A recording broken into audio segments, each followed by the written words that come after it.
കഥ സ്വർണ്ണമുഖി. പ്ലാമുട്ടത്ത് ബസ്സിറങ്ങിയാൽ തകിടിപ്പുറത്തേക്ക് ഒരു നേരമേ വണ്ടിയുള്ളൂ. ആ വണ്ടി കിട്ടിയാൽ തന്നെ കുറുന്തോട്ടിക്കാവിലേക്ക് പിന്നെയും 3 കിലോമീറ്റർ നടക്കണം. അതുകൊണ്ട് ആഞ്ഞിൽക്കുളം വഴിയുള്ള എളുപ്പമാർഗമാണ് നല്ലതെന്ന് ഷൺമാധുരൻ വഴിയാത്രക്കാരോട് പറയും. ഉണ്ണീരരാമൻ്റെ കൃഷി കാണാൻ വരുന്നവരും കണ്ടു പഠിക്കാൻ വരുന്നവരുമൊക്കെയായി ഷൺമാധുരന് ഇപ്പോൾ നല്ല പരിചയമായി. പ്ലാമുട്ടം എന്ന ഗ്രാമപഞ്ചായത്ത് ഉണ്ണീരരാമൻ്റെ കൃഷിയും വിളവെടുപ്പുമൊക്കെ കൊണ്ടങ്ങ് വലിയ പേരെടുത്തു. കൃഷിഭവനിലെ ദുർഗേശൻ മാഷ് പറഞ്ഞത് പ്രകാരം ചെയ്താൻ സൂക്കേട് വന്ന വാഴയെ വേരോടെ പിഴുതെടുത്ത് പോത്തൻ പറമ്പിൽ കൊണ്ടുപോയി കത്തിച്ച് കളഞ്ഞേച്ച് വരണ വഴിക്ക് ഷൺമാധുരനെ കണ്ടു. ഓയ്, നമ്മുടെ ആദരക്കൊച്ച് പഠിക്കുന്ന സ്കൂളിലെ ടീച്ചർമാരെ നീയല്ലയോ വഴി കാണിച്ചു കൊടുത്തേ? ദേ, ഒക്ടോബർ 2 വാഴവിത്ത് വിതരണം ഉണ്ടെന്ന്. തൊഴിലധിഷ്ഠിത പഠിത്തമല്ലയോ? ഷൺമാധുരൻ കാരണം കണ്ടെത്തി. കന്ന് നമ്മുടെ പാണ്ടൂര് ചന്തയിൽ കൊടുക്കാൻ വെച്ചിരുന്നേച്ചത് ഇന്ന് എടുത്ത് കൊടുക്കാൻ പോവുക. നമ്മുടെ പിള്ളേർക്കല്ലയോ? ഇപ്പോഴത്തെ എച്ചമ്മിന് കൃഷി വലിയ കമ്പമാണെന്നാണ് കേട്ടത്. നന്നായില്ലയോ? കന്നെല്ലാം കുറുന്തോട്ടിക്കാവിലെ പറമ്പിലല്ലയോ? അവിടുന്ന് എളുപ്പമുണ്ടല്ലോ. എന്നാ നന്നായി. കുറുന്തോട്ടിക്കാവിലെ സർക്കാർ സ്കൂളിലെ 5ാം ക്ലാസ്സിലെ ലീഡറാണ് ആതിരക്കൊച്ച്. അന്ന് അവൾക്കും കിട്ടും ഒരെണ്ണം. പിള്ളേർക്ക് സ്വർണ്ണമുഖിയുടെ കന്നാ കൊടുക്കാൻ പോണത്. ആതിരക്കൊച്ച് ഇവിടെ വന്ന് ബഹളവും പരാതിയും നിലവിളി. കളിക്കാൻ വീട്ടിലാരുമില്ലാന്ന്. ഉണ്ണീരരാമൻ്റെ പറച്ചിൽ കേട്ട് അയാളൊന്ന് മൂളി. അവളെ സമാധാനിപ്പിച്ച് വിട്ടേക്കുക. ഷൺമാധുരനോട് പറയാൻ കൊച്ചേന്ന്. ഉണ്ണീരരാമൻ സ്വല്പം അടുത്തേക്ക് ചെന്ന് പറഞ്ഞു, അമ്മ ഇല്ലയോ? പിന്നെ എന്താടാ, പിള്ളേരെ ഈ പഴയ തള്ളമാർ നോക്കണ പോലെ വരുമോ? ഇത്രയും പ്രായമുള്ള കൊച്ചോലമ്മയെ പറ്റിയാണോ ഉണ്ണീരരാമൻ പറയണത്? കൊച്ചോലമ്മാമ്മ ഇപ്പോഴും അങ്കത്തട്ടിലെ റാണിയെ പോലെ അല്ലയോ? പിന്നെന്താ? ഷൺമാധുരൻ നോക്കാമെന്ന മട്ടിൽ തലയാട്ടിക്കൊണ്ട് നടന്നങ്ങ് പോയി. പതിച്ചു കിട്ടിയ പറമ്പിലാണ് ഷൺമാധുരൻ വീട് കിട്ടിയത്. അതിലാണേ ഇല്ലാത്തതായി ഒന്നുമില്ല. കോഴി, താറാവ്, ആട്. കള്ള് ഷാപ്പയിലും പാല് സൊസൈറ്റിയിലുമൊക്കെ പണിക്ക് പോയാണ് ഷൺമാധുരൻ്റെ കുടുംബം കഴിയണത്. വല്ലപ്പോഴും അടപ്പ് കമ്പനിയിലെ പണിയിൽ കിട്ടണത് ആനന്ദി ഷൺമാധുരൻ്റെ കയ്യിലേ ഏൽപ്പിക്കും. ആതിരക്കൊച്ചിന് കളിക്കാൻ കൂട്ടില്ലെന്ന് കൊച്ചോല് പറയുമ്പോൾ ചിറി കൂട്ടി കാണിക്കും. ഇടയ്ക്ക് ഷൺമാധുരൻ ആതിരക്കൊച്ചിനെ മടിയിലിരുത്തിയിട്ട് പറയും, അടുത്ത കൊല്ലമാകട്ടെ, നീ 6ാം ക്ലാസ്സിലാവുമ്പോൾ. ആതിരക്കൊച്ചിനെ ഇച്ചിരി ശുണ്ഠിയും വാശിയും കൂടുതലാണ്. അതുകൊണ്ട് പേടിച്ച് വേണം അവളോട് പെരുമാറാൻ. പഠിക്കാൻ മിടുക്കി. അണ്ണാറക്കണ്ണനോട് വരെ വിശേഷം ചോദിച്ചേ അവളുടെ ഒരു ദിവസം മടങ്ങും. സ്കൂളിൽ അത്തറിനെക്കുറിച്ച് ടീച്ചർ പറഞ്ഞു. ഉടനെ അത്തർ വേണം. പിറ്റേന്ന് എച്ചം വിളിച്ചു പറഞ്ഞു, ഇതൊന്നും സ്കൂളിൽ കൊണ്ടുവരാൻ പാടില്ല എന്ന്. എന്നാൽ ആ കൃത്രിമ ഗൗരവം അവളങ്ങ് പൊട്ടിച്ചു. അന്നു മുതൽ എച്ചമ്മിനോട് കൂട്ടായി. ഒക്ടോബർ 2 നേന്ത്രവാഴ കുരുന്ന് കിട്ടിയ ആഹ്ലാദത്തിലായിരുന്നു ആതിരക്കൊച്ച്. എല്ലാവരും കൂടി ചെത്തിയൊരുക്കി ചാണകവും വെണ്ണീറുമൊക്കെ തേച്ചു പിടിപ്പിച്ച് വെയിൽ കൊള്ളിച്ചും തണലത്ത് വെച്ചും വാഴവിത്ത് ഉത്സാഹപൂർവ്വം പരിപാലിച്ചു. ഷൺമാധുരനും ആനന്ദിയും പണി കഴിഞ്ഞു വന്നാൽ പിന്നെ പറമ്പിലേക്ക് ഇറങ്ങും. ഉണ്ണീരരാമൻ നേരത്തെ പാണ്ടൂർ ചന്തയിലേക്ക് പോകാൻ തുടങ്ങുമായിരുന്നു. വലിയ നേന്ത്രക്കുലകളുമായി പോയ വണ്ടിയിലേക്ക് കൊതിയോടെ നോക്കി ആതിര പറഞ്ഞു, ഞങ്ങൾ നടാൻ പോണേയുള്ളൂ. ദുർഗേശൻ്റെ ഇടയ്ക്കിടെയുള്ള സന്ദർശനവും ശുപാർശകളും ഷൺമാധുരന് ആശ്വാസമായിരുന്നു.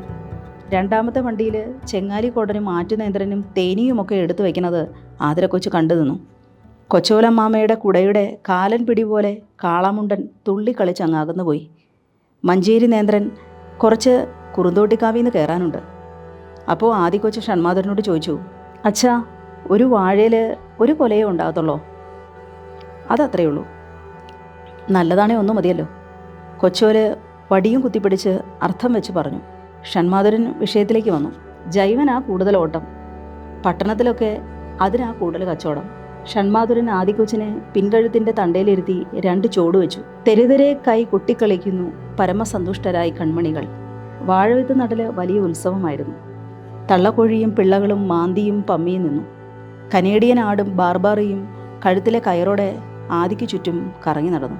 കൊച്ചോലമ്മയായിരുന്നു ചടങ്ങിന് മുഖ്യകർമ്മി. ആനന്ദി കാര്യമാത്ര പ്രസക്തമായ ചില അഭിപ്രായങ്ങളുമായി കൂടെ നിന്നു. ഒടുവിലത്തെ മണ്ണും കൂടി വെട്ടി പഠിച്ചു മാണം മൂടിയ ശേഷം ഷൺമാധുരൻ ഗൗരവത്തിലൊരു കാച്ചു കാച്ചി. വാഴ വെച്ചാൽ കണ്ണും പൊട്ടും കൈയും മുടിയും. തലമുടി കോതി മെനുക്കിക്കൊണ്ട് ആനന്ദി ചിരിയോട് ചിരി. എന്നാൽ ആദിക്കൊച്ച് അങ്ങ് വിരണ്ടുപോയി. അയ്യോ, ഉണ്ട കണ്ണ് 2 പൊട്ടിപ്പോകുമെന്നും ഉരുണ്ട കൈകൾ 2 ഒടിഞ്ഞു പോകുമെന്നും കരുതി പേടിച്ചു. കളിയാക്കൽ മൂലം അവൾ അത്താഴത്തിൻ്റെ ചീട്ട് കയറി. പറഞ്ഞ് മനസ്സിലാക്കിയ ശേഷമേ ആദിക്കൊച്ച് എന്തെങ്കിലും കഴിച്ചുള്ളൂ. ഉറങ്ങാൻ കിടന്നപ്പോൾ ആദിക്കൊച്ച് പറഞ്ഞു, സ്കൂളിൽ നിന്ന് വരും, വാഴ വളർന്നാൽ ഫോട്ടോ എടുക്കാൻ. അവർക്ക് എവിടേക്കോ അയക്കാനാ. വളരുമ്പോൾ ടീച്ചറോട് പറ, വന്നെടുത്തോളും. വൈകുന്നേരങ്ങളിൽ ആദി ചെടികളെയും കോഴികളെയും ആടിനെയും ലാളിക്കുന്നത് പോലെ വാഴ നട്ട പരിസരത്തൂടെ ചുറ്റിക്കറങ്ങി നടന്നു. വാഴയോട് മിണ്ടിയും പറഞ്ഞു നടന്ന കൂട്ടത്തിൽ എന്താ മുള പൊട്ടാത്തേ എന്ന് പിന്നിൽ കൈകെട്ടി കണ്ണു മിഴിച്ചു ചോദിച്ചു. അവൾ ഒന്നുകൂടെ കറങ്ങി വന്നു. സമയമാവുമ്പോൾ കുർന്നാമ്പിടും. ആനന്ദി പുരുകം ചുളിച്ചു. ആ മറുപടി ആദിക്ക് ഇഷ്ടപ്പെട്ടില്ല. ശുണ്ഠികാരി കണ്ണുകൾ ഉരുട്ടിക്കൊണ്ട് ഗൃഹപാഠത്തിലേക്ക് പ്രവേശിച്ചു. പോകെ പോകെ നാമ്പ് വരികയും വളമിടൽ കർമ്മങ്ങൾ കൃത്യമായി നടക്കുകയും പിന്നീട് ചിറ്റാൾ വലുപ്പത്തിലേക്ക് വാഴ ഉയരുകയും ചെയ്തു. സ്കൂളിൽ നിന്ന് ഫോട്ടോ എടുക്കലും മുറയ്ക്ക് നടന്നു.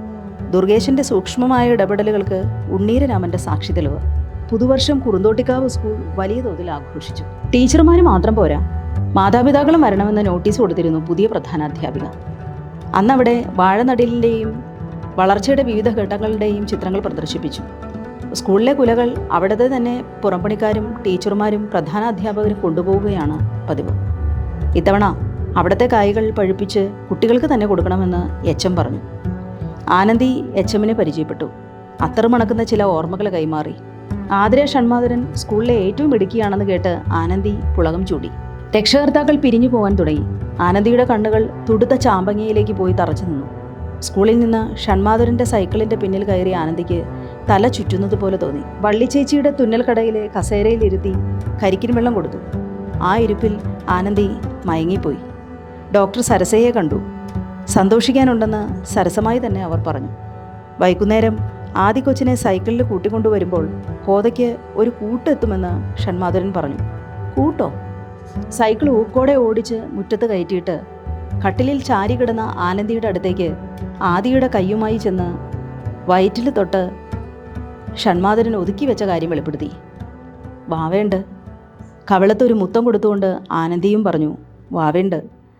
എങ്കിലും ആദി വിശ്വസിച്ചില്ല. കൊച്ചോലമ്മാമേ, വാവയുണ്ടോ? ഉണ്ടല്ലോ.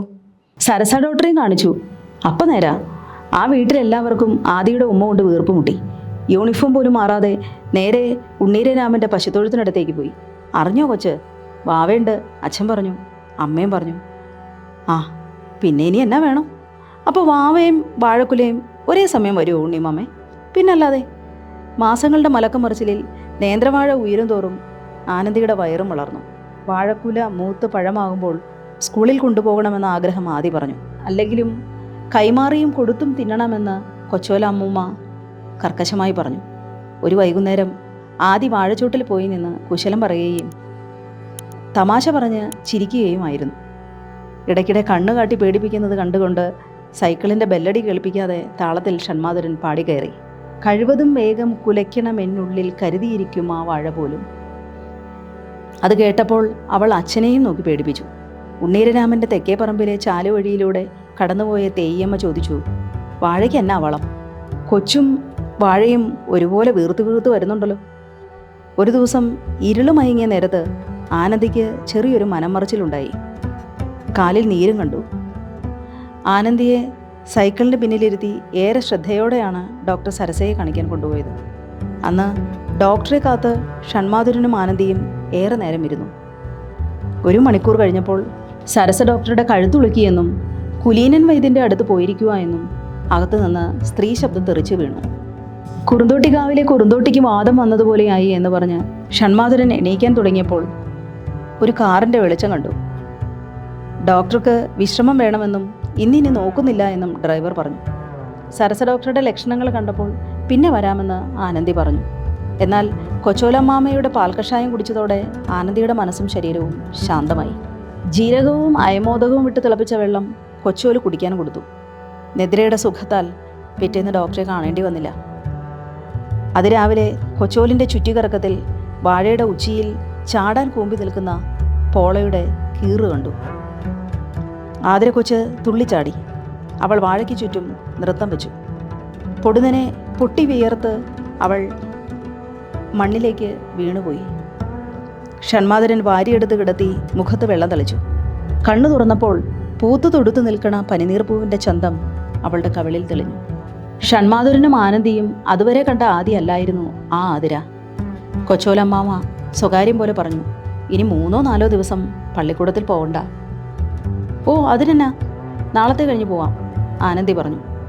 പഠിത്തം കളയേണ്ട കാര്യമൊന്നുമില്ല, ആതിരയും ശരിവെച്ചു. ആഴ്ചകളും മാസങ്ങളും ഇറങ്ങിപ്പോയപ്പോൾ വാഴക്കുല ഗ്രാമപഞ്ചായത്തിൽ തന്നെ ചർച്ചാ വിഷയമായി. തുടക്കം മുതലേ അസാധാരണത്വമുള്ള വാഴക്കുലയായിരുന്നു അത്. പലരും കുലച്ച വാഴ കാണാൻ വന്നു. പടലയെണ്ണി. കൂടലുണ്ടല്ലോ, ഇത് ഏതാ ഇനം? സ്വർണമുഖി. സ്കൂളിൽ നിന്ന് വന്ന് ഫോട്ടോയൊക്കെ എടുത്തുകൊണ്ട് പോയതാ. ദുർഗേശൻ ഇത്തവണ 2-3 പേരും ചേർന്നാണ് വന്നത്. കൃഷിഭവനിലെ ഉദ്യോഗസ്ഥർ. പടല കൂടുതലുണ്ട്, അപൂർവ ഇനമാണ്. ദുർഗേശൻ അല്പം ഞെളിഞ്ഞു നിന്നു. ഞാൻ ശുപാർശ ചെയ്ത പോലെയാ വളമിടിയിൽ പോയത്. അപ്പോഴേക്കും ഉണ്ണീരരാമൻ വന്നു. അതിശയത്തോടെ പറഞ്ഞു, കൊല്ലം എത്രയായി ഞാൻ ഈ പണി തുടങ്ങിയിട്ട്? എനിക്ക് 7 പടലയിൽ കൂടുതൽ കിട്ടിയിട്ടില്ല. 2 കിലോ തണ്ടിന് കുറച്ചാൽ തന്നെ ഇതൊരു 40-45 കിലോ വരെ പോകാൻ സാധ്യതയുണ്ട്. കാലാവസ്ഥാ വ്യതിയാനത്തിൻ്റെ വല്ലതും ആണോ? ഛേ, അങ്ങനെയാണേൽ ഇങ്ങനെ പുഷ്ടി കാണുമോ? ഇത് 100% ജൈവൻ. അഭിപ്രായങ്ങളുടെ മധുര സുഖത്തിൽ ഷൺമാധുരൻ ഊറിച്ചിരിച്ച് നിന്നുകൊടുത്തു. പിന്നെ എൻ്റെ കൊച്ച് ഇടയ്ക്കിടെ ചെന്ന് ചിരിക്കുകയും കളിക്കുകയും കണ്ണുരുട്ടി പേടിപ്പിക്കുകയൊക്കെ ചെയ്യുന്നത് കാണാറുണ്ട്. എന്നെ ആയാലും ഒത്തൊരു സംഭവമായിപ്പോയി. ആ മൂക്കട്ടെ, കൊടപ്പനെടുത്തില്ലയോ? അണ്ണാന് തേനിന് നിർത്തിയേക്കുമല്ലാഞ്ഞോ? വന്നവർ പടവും പിടിച്ച് തിരിച്ചുപോയി. ഒരു ഞായറാഴ്ച പതിവില്ലാതെ ദുർഗേശൻ വന്നു. അയാൾ ഷൺമാധുരനെ മാറ്റി നിർത്തി ചിലത് പറഞ്ഞു. പിന്നീട് ഉണ്ണീരരാമൻ്റെ പറമ്പിൽ നിന്ന് 3 കാലുള്ള ഏണി കൊണ്ടുവന്ന് കയറി പരിശോധിച്ചു. പടം പിടിച്ചു. അന്ന് വൈകുന്നേരം ആദി ഏണി കയറി കാളാമുണ്ടനിൽ ചില പടങ്ങൾ മുള്ളുകൊണ്ട് വരച്ചു വെച്ചു. അതിൽ ചെളി തേച്ചു. മുള്ളിൻ്റെ മുറിവിലൂടെ ഇറങ്ങിയ ചെളിച്ചിത്രങ്ങൾ കാളാമുണ്ടൻ പിറ്റേന്ന് തെളിച്ചു കാട്ടി. വാഴക്കച്ചി കൊണ്ട് വാഴക്കുലയൊന്ന് പൊതിയണമെന്നും വാഴയ്ക്ക് താങ്ങു കൊടുക്കണമെന്നും ഉണ്ണീരരാമൻ ഷൺമാധുരനോട് പറഞ്ഞിരുന്നു. കച്ചിപ്പാവാട കൊണ്ട് മറച്ച കാളാമുണ്ടനിലെ ചിത്രങ്ങൾ അങ്ങനെ ഒളിച്ചു നിന്നു. കൊച്ചോലമ്മാമ്മ ഒരു സന്ധ്യയ്ക്ക് കാല് തടവി കൊടുത്തോണ്ട് ആനന്ദിയോട് പറഞ്ഞു, നമുക്ക് ആ കുലീനൻ വൈദ്യനെ ഒന്ന് പോയി കാണണം. ഞങ്ങളൊക്കെ ഏതാണ്ട് ഒരേ പ്രായമാണ്. പ്ലാമുട്ടം കഴിഞ്ഞാൽ എന്നാ തിരക്കാ. ഷൺമാധുരൻ നിരുത്സാഹപ്പെടുത്തി. പോകാൻ ഓട്ടോറിക്ഷ പിടിക്കണം, കാത്തുതുപ്പിന് വേറെയും കാശാവും. പേര് അടുത്ത് വരുവാ. ഞാനിത്തിരി മരുന്ന് പറിച്ച് ഉണക്കി വെച്ചിട്ടുണ്ട്, കൊടുത്താൽ ഇച്ചിരി കാശ് കിട്ടും. വൈദ്യന് മരുന്ന് എത്ര കിട്ടിയാലാ? അവിടം വരെ പോകണ്ടായോ? പോണം, പേരിന് കാശ് വേണ്ടേ? കൊച്ചോലിന് ആദ്യമായി. കൊച്ചിനുള്ള സൈക്കിളോട്ടം നിർത്താൻ ഒക്കൂല. പണിയെടുക്കുന്ന സമയം നോക്കി ആ കൂലി. അടുത്ത കൊല്ലം മുതൽ അവളെ കുഞ്ഞിൻ്റെ വണ്ടിയിൽ വിടാം. അല്ലെങ്കിൽ ഒരു സൈക്കിൾ മേടിച്ചു കൊടുക്ക്. കൊച്ചോലിൻ്റെ പോം വഴിയെ കാശ് വേണ്ടേ എന്ന ഒറ്റ ചോദ്യം കൊണ്ട് ഷൺമാധുരൻ അറുത്തു കളഞ്ഞു. കൊച്ചോല് ശ്വാസം നീട്ടി വിട്ടുകൊണ്ട് കാല് നീട്ടി തന്നെ ഇരുന്നു. വാഴക്കുലയുടെ ഗമയും പൊങ്ങച്ചവും സ്കൂളിൽ പാട്ടായി കഴിഞ്ഞിരുന്നു. വാഴ വെച്ചവരെല്ലാം വിശേഷം പറയുമ്പോൾ ആതിര താരമായി ഞെളിഞ്ഞു. ഷൺമാധുരൻ്റെ ഉള്ളിൽ ഇടിയും മിന്നലും ഉണ്ടായി. മീശ തടവിയും കടിച്ചും തുപ്പിയും ചിന്തിച്ചു കിടന്നു. വാഴക്കുലയുടെ വളർച്ചയുടെ ചിത്രങ്ങൾ HMന്റെ മുറിയുടെ മുമ്പിലെ വാർത്താപ്പലകയിൽ ഒട്ടിച്ചിരിക്കുന്നു. ഒക്ടോബർ 2-ന് ഗാന്ധിജിയുടെ വേഷത്തിലായിരുന്നു ആതിര. കലാപരിപാടികൾ തീരുമ്പോഴാണ് അമ്മ ആശുപത്രിയിലാണ് എന്ന് അറിഞ്ഞത്. ഷൺമാധുരൻ വന്ന് അവളെ കൂട്ടിക്കൊണ്ടുപോയി. വേദനയോ അസ്വസ്ഥതയോ ആനന്ദിക്കില്ല. ഒരാഴ്ചയ്ക്ക് മുമ്പേ ആശുപത്രിയിൽ ആക്കണമെന്ന് അറിയിച്ചതിനെ തുടർന്നാണ് പ്രവേശിപ്പിച്ചത്. പണത്തിൻ്റെ പ്രയാസ നിമിത്തം 3 ദിവസം കഴിഞ്ഞപ്പോൾ ആനന്ദിയെ വീട്ടിലേക്ക് കൊണ്ടുവന്നു. പിറ്റേന്ന് ആതിര പള്ളിക്കൂടത്തിൽ പോയി. ഉച്ചയോടെ ഷൺമാധുരൻ സ്കൂളിൽ ചെന്നു. അമ്മ പ്രസവിച്ചു എന്നും അനിയത്തിയാണ് എന്നും പറഞ്ഞു. അച്ഛന് എന്തോ ഉള്ളു നൊന്തതുപോലെ ആതിരയ്ക്ക് തോന്നി. പൊടുന്നനെ വന്ന വേദനയിൽ കൊച്ചോല് തന്നെ പ്രസവം എടുക്കുകയായിരുന്നു. പിന്നീട് ആശുപത്രിയിലേക്ക് മാറ്റി. ഷൺമാധുരൻ ആകെ വീർത്തു. ഡോക്ടർ സരസ പറഞ്ഞത് പ്രകാരമാണ് അമ്മയെയും കുഞ്ഞിനെയും ആശുപത്രിയിലേക്ക് ആക്കിയത്. നാളെ പോകാമെന്ന് ഡോക്ടർ പറഞ്ഞു. അന്ന് എല്ലാവരും ആശുപത്രിയിൽ തങ്ങി.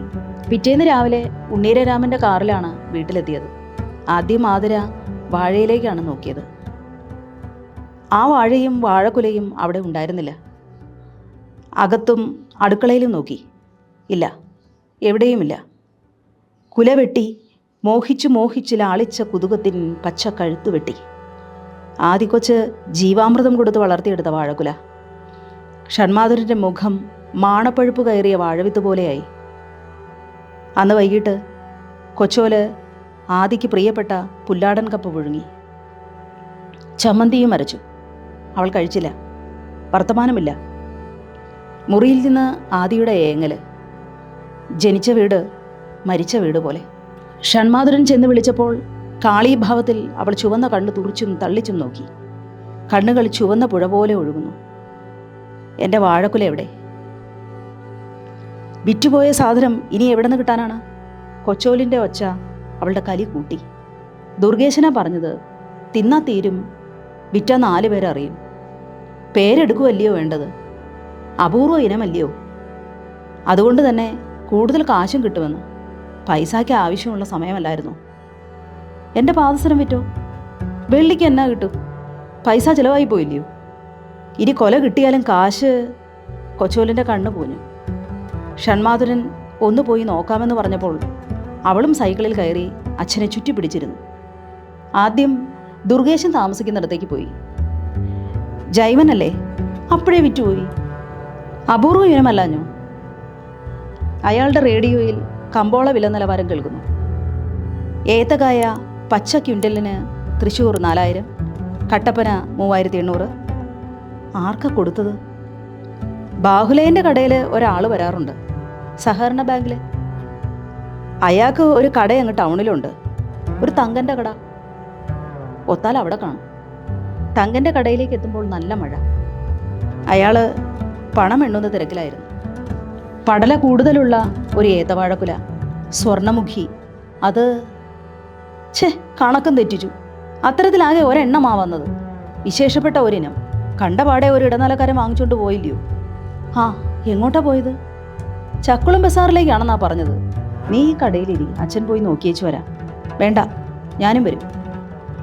അയാൾ മഴ വകവയ്ക്കാതെ ആതിരയെയും കൊണ്ട് ചക്കുളം ബസാറിലെ പഴക്കടയിലേക്ക് ചവിട്ടിപ്പാഞ്ഞു. അവിടുത്തെ തിരക്ക് മൂലം സൈക്കിൾ ഒതുക്കി വെച്ച് നടന്നു ചെന്നു.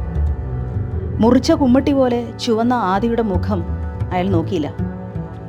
പടല കൂടുതലുള്ള ഒരു സ്വർണ്ണമുഖി വന്നായിരുന്നോ? അയാൾ തിരക്കി. ആ, അത് ഈ കടയിലല്ല, സൈഡ് റോഡിലെ മാടമ്പിയുടെ കടയിലാണ് വന്നത്. അത് ഷൺമാധുരൻ്റെ അവസാന മാർഗമായിരുന്നു. ഇന്ന് ഒരു സ്വർണ്ണമുഖിയുടെ കൊല വന്നായിരുന്നു. ഉവല്ലോ. അതെവിടെ? വിറ്റുപോയല്ലോ. ആദ്യം പടക്കം പൊട്ടും പോലെ ഒരു കരച്ചിൽ കരഞ്ഞു. ഇപ്പോൾ പോയതേ ഉള്ളൂ. കുലീനൻ വൈദ്യൻ്റെ വഴി ചോദിച്ചു വന്ന വലിയൊരു കാറാ. കുലഗിരി എവിടാന്നാ ചോദിച്ചത്. ഒരു സൂക്കേടുകാരി തള്ളയും ഒരു കൊച്ചുമായിരുന്നു വണ്ടിയിൽ. ഡിക്കിയിലേക്ക് നമ്മുടെ പയ്യനാ കൊല വെച്ച് കൊടുത്തേ. 1 കിലോയ്ക്ക് 150 രൂപ ചോദിച്ചു. തന്നു. ഒന്നാന്തരം കൊലയറന്നു. ഷൺമാധുരൻ ഓടിപ്പോയി സൈക്കിൾ എടുത്തു. ആദിയെയും കൊണ്ട് ആഞ്ഞു ചവിട്ടി. സൈക്കിൾ കുലീനൻ വൈദ്യൻ്റെ വഴിയിലേക്ക് കയറി. നമ്മുടെ വാഴക്കുല തിരിച്ചു കിട്ടിയാൽ വാവയ്ക്ക് സ്വർണ്ണമുഖി എന്ന് പേരിടാം, അല്ലേ അച്ഛാ? അയാൾ അവൾ പറഞ്ഞതൊന്നും കേട്ടതേയില്ല. കിലോയ്ക്ക് 70 രൂപ തന്ന് ദുർഗേശൻ വാങ്ങിയ കുല ചക്കുളം ബസാറിലെത്തിയപ്പോൾ 150 രൂപയോ? സൈക്കിൾ ചാരി നിർത്തി ആദിയെയും കൊണ്ട് കാറിനടുത്തേക്ക് ഓടിയെത്തി. പൊടുന്നനെ അയാൾ ഒരടി പിന്നോക്കം വെച്ചു. കിലോയ്ക്ക് 150 രൂപ വെച്ച് 45 കിലോ വാഴക്കുല തിരിച്ചു വാങ്ങാൻ വെറുതെയെങ്കിലും പോക്കറ്റിലൂടെ വിരലോടിച്ചു. അയാൾ ചൂളിപ്പോയി. അപ്പോഴാണ് ആ കാറിൻ്റെ പിൻസീറ്റിൽ നിന്ന് ഒരു കുട്ടി ചാടി ഇറങ്ങുന്നത് കണ്ടത്. കുട്ടിയുടെ അമ്മയാകണം. നടുവിന് കൈത്താങ്ങു കൊടുത്ത് പതിയെ ഇടതുവശത്തുകൂടെ ഇറങ്ങുന്നു. അച്ഛൻ ഇവിടെ നിൽക്ക്, ഞാൻ ചോദിക്കാം. ഒരു അധ്യാപികയുടെ ലക്ഷണങ്ങളുള്ള അവരെ അമ്മയെന്നാണ് ആതിര വിളിച്ചത്. അവൾ അലച്ചിലിൻ്റെ തളർച്ചയുള്ള ശബ്ദത്തിൽ വിങ്ങി. ചന്തേന്ന് ഒരു വാഴക്കുല വാങ്ങിച്ചാർന്നോ? എന്ത്? തണ്ടലുരുക്കുന്ന വേദനയിൽ പുളയുന്ന അവരുടെ കണ്ണുകൾ തിളച്ചു വന്നു. ഉവ്വ്, എന്താ കാര്യം? അമ്മ വൈദ്യനെ കണ്ടിട്ട് വരും വരെ ഞങ്ങൾ ഇവിടെ ഉണ്ടാകുമെന്നും എൻ്റെ അച്ഛനാ അത് എന്നുമൊക്കെ ആതിര പിന്നാലെ ചെന്ന് പറഞ്ഞു. അവരതൊന്നും ശ്രദ്ധിക്കാതെ ചികിത്സാ കേന്ദ്രത്തിലേക്ക് കുലീനൻ വൈദ്യൻ്റെ സഹായികളോടൊപ്പം കയറിപ്പോയി. കാറിൽ നിന്ന് ചാടിയിറങ്ങിയ കുട്ടിയോട് ആദി പേര് ചോദിച്ചു. അവൻ ഇഷാൻ എന്ന് പറഞ്ഞു. അവൻ പേര് തിരിച്ചു ചോദിച്ചു. ആതിര എന്ന പേര് ഇഷാൻ ഇഷ്ടപ്പെട്ടു. വാങ്ങിയ ആ വാഴക്കുല ഒന്ന് കാണാൻ പറ്റുമോ? ആതിര കെഞ്ചി. ഇഷാൻ ഡ്രൈവറോട് ഡിക്കി തുറക്കാൻ ആവശ്യപ്പെട്ടു. ടീച്ചർ വരട്ടെ എന്ന് അയാളും. അത് എൻ്റെ വീട്ടിലുണ്ടായ വാഴക്കുലയാ, സ്വർണ്ണമുഖി. ഞാനതിൽ പടങ്ങൾ വരച്ചിട്ടുണ്ട്. കുട്ടി എങ്ങനെയാ വാഴക്കുലയിൽ ഡ്രോ ചെയ്തത്? ഏണി വെച്ച് കയറിയിട്ട് കാളാമുണ്ടനിൽ വരച്ചു. കാളാമുണ്ടനോ? What is that? തുറക്ക്, കാണിച്ചു തരാം. അമ്മ വരുമെന്ന പേടി നിറഞ്ഞ ഇഷാന്റെ മുഖം കണ്ടപ്പോൾ ആതിരയുടെ കണ്ണിൽ നിന്ന് വെള്ളം വിറ്റു. ചികിത്സയ്ക്ക് ശേഷം ആശ്വാസപൂർവ്വം ഇറങ്ങി വന്ന ടീച്ചറമ്മ വാഴക്കുലയുടെ കഥ മുഴുവൻ കേട്ടു. ഡിക്കിയുടെ വാതിൽ മുകളിലേക്ക് ഉയർന്നപ്പോൾ ആതിരയുടെ മുഖത്ത് നിലാവുദിച്ചു. യഥാർത്ഥ സ്വർണ്ണമുഖി. ഗ്രാമത്തിൽ നിന്ന് പട്ടണത്തിലേക്ക് എത്തിയപ്പോൾ നിറം മാറിയ കനകമയമായ കായക്കുല. ഈ കുല ആതിര എടുത്തോട്ടെ അല്ലേ? അവർ സ്വർണ്ണമുഖിയെ ഒരു നിമിഷം നോക്കി. വേണ്ട, ഇഷാൻ എടുത്തോളൂ, ആതിര പറഞ്ഞു. അവർ ആതിരയെ നോക്കി, മകനെയും. ആതിരയല്ലേ വല്ലാതെ വിഷമിച്ചത് ഈ വാഴക്കുലയ്ക്ക് വേണ്ടി? അത് സാരമില്ല, ഈ വാഴക്കുല ഇഷാനുള്ളതാണ്. സ്നേഹം കൊണ്ടും കൊടുത്തുമുള്ള ആ തർക്കം ഷൺമാധുരൻ്റെ കാതുകളിൽ മത്സരിച്ചു തട്ടി. കുലഗിരി എന്ന സങ്കേതത്തിൽ ആദ്യമായാണ് അയാൾ വരുന്നത്. പക്ഷികളും മരഞ്ചാടികളും പച്ചമരുന്നുകളും നിറഞ്ഞ കുലീനൻ വൈദ്യരുടെ കരുതൽ മനമായിരുന്നു കുലഗിരി. കുലഗിരി എന്ന അതിവിശാലമായ വൈദ്യശാല. ആതിരയുടെയും ഇഷാന്റെയും ചെത്തപ്പാടുകൾക്ക് മീതെ കൂത്താങ്കുരി പക്ഷികളുടെ ചിലപ്പ് ഉയർന്നു വന്നു. ഒരാജ്ഞാധിപന്റെ നൈപുണ്യമുള്ള ചലനങ്ങളോടെ ഒരാൾ ഇറങ്ങി വന്ന് മുൻവരാന്തയിൽ നിന്നു. ചിലപ്പൻ പക്ഷികൾ നിശബ്ദരായി. അരോഗ ദൃഢഗാത്രൻ, ആജാനുബാഹു, ഒരു 75കാരൻ്റെ സാമർഥ്യമുള്ള ശരീരഭാഷ, വിരുതുള്ള നടത്തയിൽ ചാതുര്യമുള്ള കണ്ണുകൾ, ചുറ്റും പറന്നോടി വന്ന് ഡിക്കിയിലെ സ്വർണ്ണമുഖിയിൽ ആർത്തിയോടെ ഉടക്കി നിന്നു. കഴുത്തിലെ പൊന്മാലയിൽ കോർത്തിട്ട ചന്ദനമുത്തുകൾ പുകട തിങ്ങിയ വിരുനെഞ്ചിൽ അനങ്ങാതെ കിടക്കുന്നു.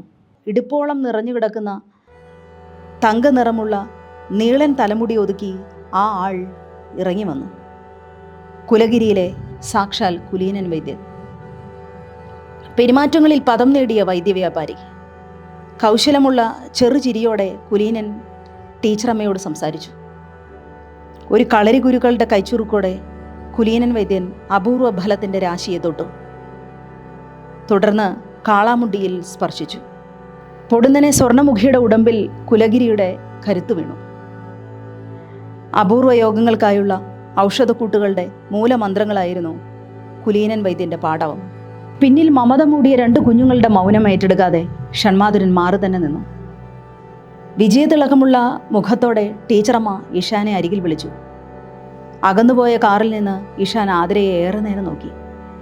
കൊണ്ടൽ കൂളുകൊണ്ട ആകാശം കൊടിമുടികൾ തീർക്കുകയായിരുന്നു. കറുകറുത്ത ചക്കുളം ബസാറിൻ്റെ ചന്തമണം നിറഞ്ഞ വഴിയിലൂടെ ഷൺമാധുരൻ സൈക്കിള് ആഞ്ഞു ചവിട്ടി. ആതിരയുടെ കൈകൾ ഷൺമാധുരനെ ഇറുക്കി പിടിച്ചിരുന്നു. ഞങ്ങളുടെ ചാനൽ സബ്സ്ക്രൈബ് ചെയ്യുക. On the dot media.